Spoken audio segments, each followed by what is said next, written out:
पंजाब के मुख्यमंत्री भगवत सिंह मान आज गुरदासपुर के दौरे पर रहेंगे। इस दौरान वे कई कार्यक्रमों में शामिल होंगे। सीएम मान के साथ मंत्री, विधायक समेत पार्टी के कई कार्यकर्ता कार्यक्रम में मौजूद रहेंगे। मुख्यमंत्री के कार्यक्रम को देखते हुए प्रशासन की तरफ से सुरक्षा के पुख्ता इंतजाम किए गए हैं। साथ ही अतिरिक्त संख्या में पुलिस बल की तैनाती की गई है।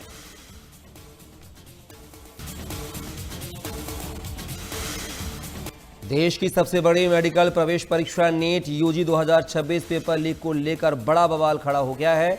इसी मुद्दे पर पंजाब के कैबिनेट मंत्री बलबीर सिंह ने चंडीगढ़ में प्रेस कॉन्फ्रेंस की है।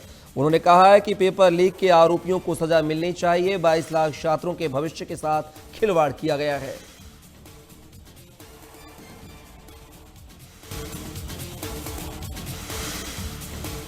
पटियाला के सरकारी स्कूल ऑफ एमिनेंस फील खाना सीनियर सेकेंडरी स्कूल की छात्रा मोदना गुप्ता ने पंजाब स्कूल शिक्षा बोर्ड की 12वीं क्लास के परिणामों में 500 में से 487 अंक हासिल किए हैं। इस उपलब्धि के साथ ही छात्रा मोदना ने पूरे पंजाब की मेरिट सूची में 14वां स्थान हासिल कर जिले और स्कूल का नाम रोशन किया है। स्कूल प्रिंसिपल और स्टाफ ने छात्रा को 21,000 रुपए की नगद राशि देकर सम्मानित किया है। मोदना ने अपनी सफलता का श्रेय माता पिता और अध्यापकों के मार्गदर्शन को दिया है।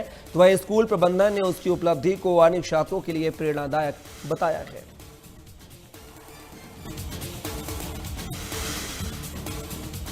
पंजाबी सिंगर दिलजीत दोसांझ के मैनेजर गुरु प्रताप कंग के हरियाणा के गोंदर गांव स्थित घर पर फायरिंग की घटना हुई है। लॉरेंस बिश्नोई गैंग के इस फायरिंग की जिम्मेदारी ली गई है। गैंग के सदस्य टॉयसन बिश्नोई और आरजू बिश्नोई ने सोशल मीडिया पर पोस्ट कर दावा किया है कि उन्होंने विदेशी हथियार से फायरिंग की है। मैनेजर गुरु प्रताप पर कई गंभीर आरोप लगाते हुए लॉरेंस गैंग ने फायरिंग की जिम्मेदारी ली है।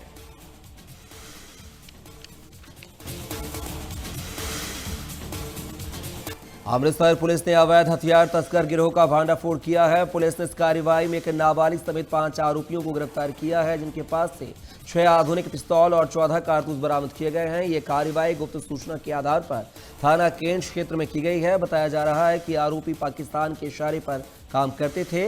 पुलिस कमिश्नर गुरप्रीत सिंह भुल्लर के मुताबिक गिरफ्तार आरोपियों में मुख्य आरोपी आकाशदीप सिंह उर्फ आकाश शामिल है, जो पहले भी एनडीपीएस एक्ट के तहत दर्ज एक मामले में जेल जा चुका है।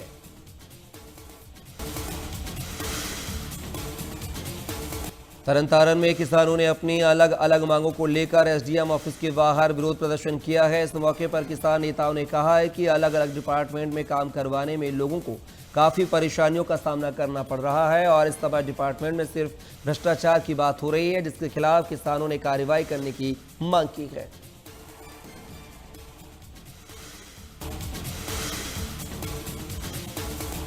सोनीपत नगर निगम में बीजेपी ने ऐतिहासिक जीत दर्ज की है। मेयर पद के बीजेपी प्रत्याशी राजीव जैन ने कांग्रेस के कमल दीवान को 23,247 वोटों के भारी अंतर से हरा दिया है। इस जीत पर राजीव जैन और हरियाणा बीजेपी प्रदेश अध्यक्ष मोहन लाल बड़ौली ने सोनीपत की जनता का धन्यवाद किया है और कहा है कि सोनीपत में अब विकास की रफ्तार में तेजी आएगी। नवनिर्वाचित मेयर राजीव जैन ने कहा है कि अब सोनीपत की जनता विकास की रफ्तार देखने वाली है और रुके हुए विकास कार्यों में तेजी आने वाली है।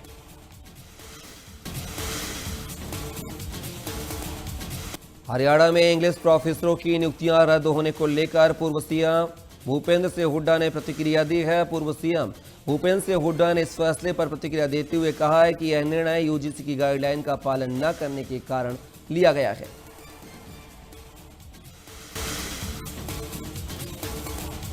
फरीदाबाद के सेक्टर 15 में तेज आंधी के दौरान निर्माणाधीन 4 मंजिला मकान की दीवार पड़ोसी के 2 मंजिला मकान की छत पर गिर गई है। हादसे में मां और 3 बच्चे गंभीर रूप से घायल हो गए हैं, जिन्हें बादशाह खान सिविल अस्पताल में भर्ती कराया गया है। सभी घायलों का इलाज जारी है।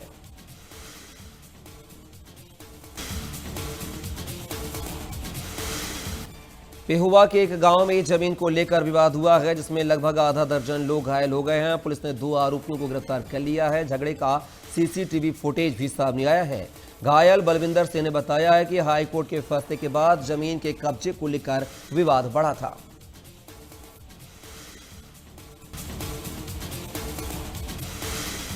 कुरुक्षेत्र के झांसा में एसवाईएल नहर के साइफन में एक व्यक्ति का शव बरामद हुआ है। राहगीर ने पैर देखकर पुलिस और गोताखोर को सूचना दी। करीब 2 घंटे की मशक्कत के बाद गोताखोरों ने शव को बाहर निकाला और पुलिस को सौंपा। मृतक की पहचान नहीं हो पाई है। शव को LNJP अस्पताल की मॉर्चुरी में रखा गया है। उसकी जेब से एक कीपैड वाला मोबाइल और स्कूटी की चाबी भी बरामद हुई है।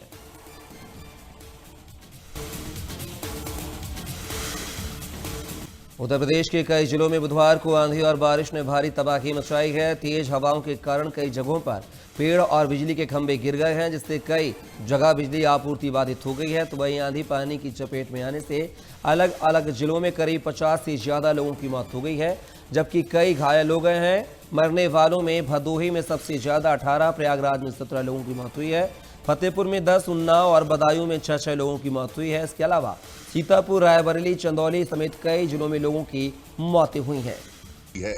जिसमें राज्य लोक सेवा की प्रारंभिक परीक्षा उत्तीर्ण करने वाले अभ्यर्थियों को 50,000 रुपए और संघ लोक सेवा आयोग की प्रारंभिक परीक्षा उत्तीर्ण करने वाले अभ्यर्थियों को 1 लाख रुपए की आर्थिक सहायता दी जा रही है।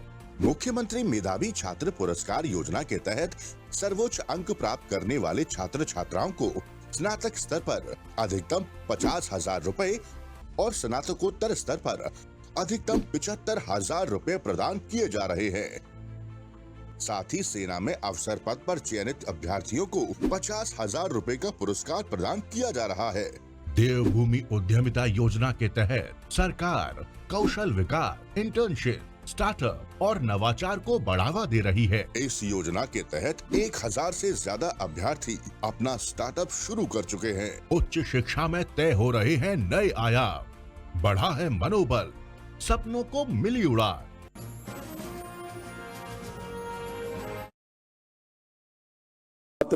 भारत माता की जय। धन्यवाद महोदय, हम सभी आपके आशीष वचनों के लिए। अब मैं डीजी एनडीआरएफ से अनुरोध करता हूं।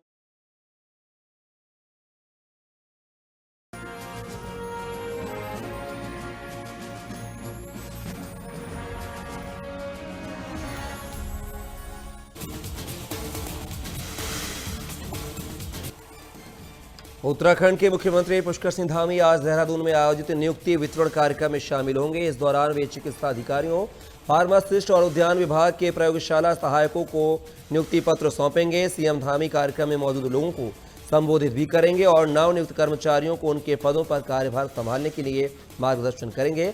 तो वहीं इस कार्यक्रम को लेकर प्रशासन की तरफ से तैयारियां पूरी कर ली गई हैं।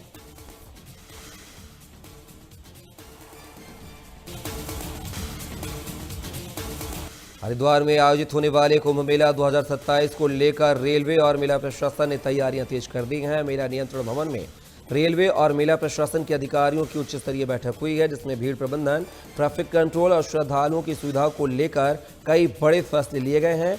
बैठक में तय किया गया है कि हरिद्वार समेत आसपास के रेलवे स्टेशनों पर सुविधाओं का विस्तार किया जाएगा और AI आधारित कैमरों और आधुनिक तकनीकों का इस्तेमाल कर भीड़ पर नजर रखी जाएगी। रेलवे और मेला प्रशासन की संयुक्त टीम स्टेशनों का निरीक्षण कर विस्तृत रिपोर्ट तैयार करेंगी।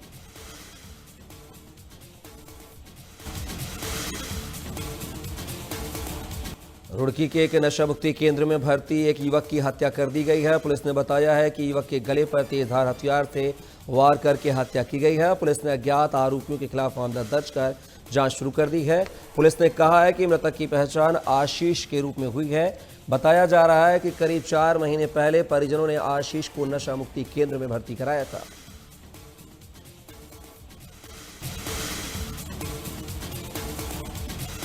केंद्र सरकार ने किसानों को बड़ी राहत देते हुए खरीफ फसल पर मिलने वाले एमएसपी को बढ़ा दिया है। इसके लिए किसानों को वित्त वर्ष 2026-27 के लिए 2,60,000 करोड़ रुपए दिए जाएंगे। पीएम नरेंद्र मोदी की अध्यक्षता में हुई कैबिनेट की बैठक में इसका फैसला लिया गया है। बैठक के बाद जानकारी देते हुए केंद्रीय मंत्री अश्विनी वैष्णव ने बताया है कि सरकार ने धान का न्यूनतम समर्थन मूल्य 72 रुपए से बढ़ाकर 2441 रुपए प्रति क्विंटल किया है। सरकार के फैसले के मुताबिक एमएसपी में सबसे ज्यादा बढ़ोतरी सूरजमुखी के बीज की हुई है। इसके बाद कपास, इसके बाद नाइजर सीड और तिल का एमएसपी बढ़ाया गया है।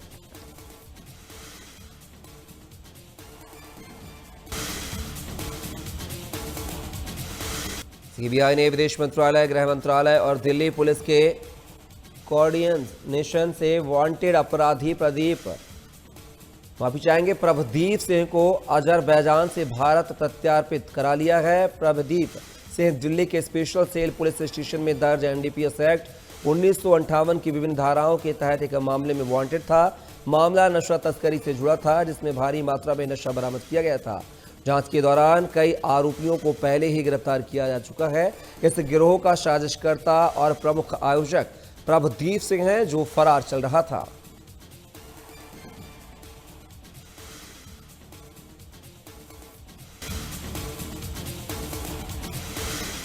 दिल्ली के नागलोई में एक निजी बस में महिला के साथ सामूहिक दुष्कर्म का मामला सामने आया है। पीड़िता महिला ने घटना की जानकारी पुलिस को दी है, जिसके बाद पुलिस ने कार्रवाई करते हुए 2 आरोपियों को गिरफ्तार किया है।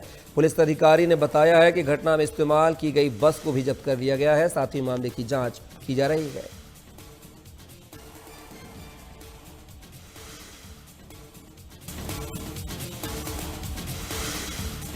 पीएम मोदी कल से 20 मई तक 5 देशों की यात्रा पर रहेंगे। इस विदेशी यात्रा के दौरान PM Modi UAE, Netherlands, Sweden, Norway और इटली जाएंगे। प्रधानमंत्री 15 मई को यूएई से अपनी यात्रा की शुरुआत करेंगे, जहां वे यूएई के राष्ट्रपति मोहम्मद बिन जायद अल नहयान से बातचीत करेंगे।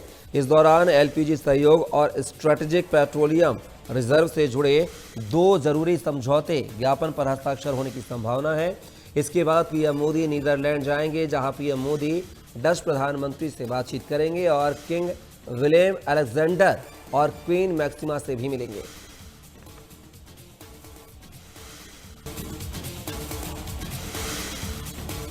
केंद्र सरकार ने सीबीआई डायरेक्टर प्रवीण सूद को बड़ी जिम्मेदारी देते हुए उनके कार्यकाल में 1 साल का विस्तार कर दिया है। सरकार ने बुधवार को नोटिफिकेशन जारी कर इसकी जानकारी दी है। इसके साथ ही वह अब अगले 1 साल तक सीबीआई के निदेशक पद पर बने रहेंगे।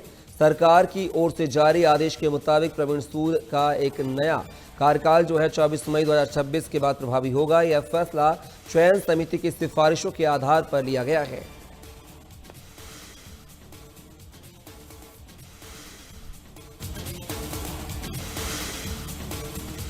केंद्र सरकार ने मिडिल ईस्ट में टेंशन के बीच कच्ची, सफेद और रिफाइंड चीनी के निर्यात पर 30 सितंबर 2026 तक रोक लगा दी है। विदेश व्यापार महानिदेशालय ने निर्यात नीति को प्रतिबंधित कर दिया है। पहले अतिरिक्त उत्पादन को देखते हुए सीमित निर्यात की अनुमति थी, लेकिन अब नीति में बड़ा बदलाव हुआ है। आदेश में कहा गया है कि चीनी का निर्यात केवल अन्य देशों की फूड सिक्योरिटी जरूरतों और उनके अनुरोध पर ही किया जाएगा। हालांकि ये रोक यूरोपीय संघ और अमेरिका को होने वाले निर्यात पर लागू नहीं होगी।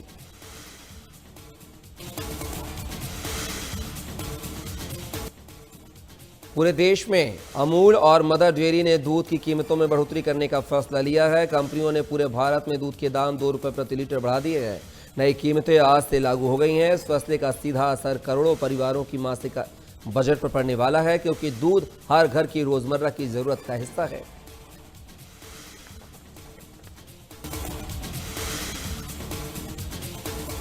रॉयल चैलेंजर्स बेंगलुरु ने बुधवार को खेले गए आईपीएल मैच में कोलकाता नाइट राइडर्स को 6 विकेट से हरा दिया है। इस जीत के साथ ही बेंगलुरु पॉइंट्स टेबल के टॉप पर पहुंच गई है। रायपुर के शहीद वीर नारायण स्टेडियम में बेंगलुरु ने टॉस जीतकर गेंदबाजी करने का फैसला लिया है, तो वहीं पहले बल्लेबाजी करने उतरी कोलकाता ने 20 ओवर में 4 विकेट खोकर 192 रन बनाए, जिसके जवाब में बेंगलुरु ने 19.1 ओवर में 4 विकेट खोकर टारगेट हासिल कर लिया। बेंगलुरु के लिए विराट कोहली ने नाबाद 105 रन बनाए।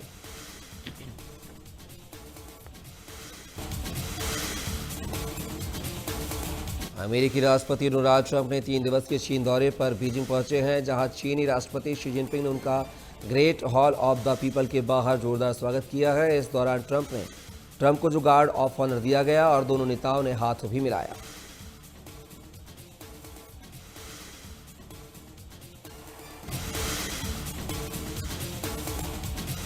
बीजिंग में अमेरिकी राष्ट्रपति डोनाल्ड ट्रंप और शी जिनपिंग के बीच द्विपक्षीय वार्ता हुई है, जिसमें व्यापार, प्रौद्योगिकी, वैश्विक जटिल मुद्दों पर चर्चा हुई है। मुलाकात के दौरान ट्रंप ने चीनी राष्ट्रपति शी जिनपिंग की खुलकर तारीफ की।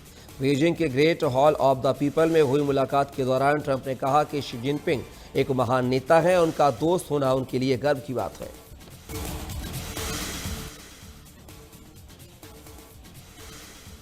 ईरान की राजधानी तेहरान में युद्ध से प्रभावित करीब 80% इलाकों की मरम्मत पूरी कर ली गई है। तेहरान के उप गवर्नर सैयद कमालुद्दीन मिर्जाफरियन ने कहा है कि अमेरिका और इजरायल के हमलों में तेहरान प्रांत की 60,000 से ज्यादा रिहायशी इमारतें प्रभावित हुई थीं। जानकारी के मुताबिक 28 फरवरी से शुरू हुए अमेरिका, इजरायल और ईरान युद्ध में ईरान को करीब 270 अरब डॉलर का नुकसान हुआ है। युद्ध के दौरान कई पुल, बंदरगाह, रेलवे नेटवर्क और विश्वविद्यालय, रिसर्च सेंटर, बिजली संयंत्र और वाटर प्यूरिफिकेशन प्लांट निशाना बने थे। इसके अलावा बड़ी संख्या में अस्पताल, स्कूल और आम लोगों के घर भी क्षतिग्रस्त हुए थे।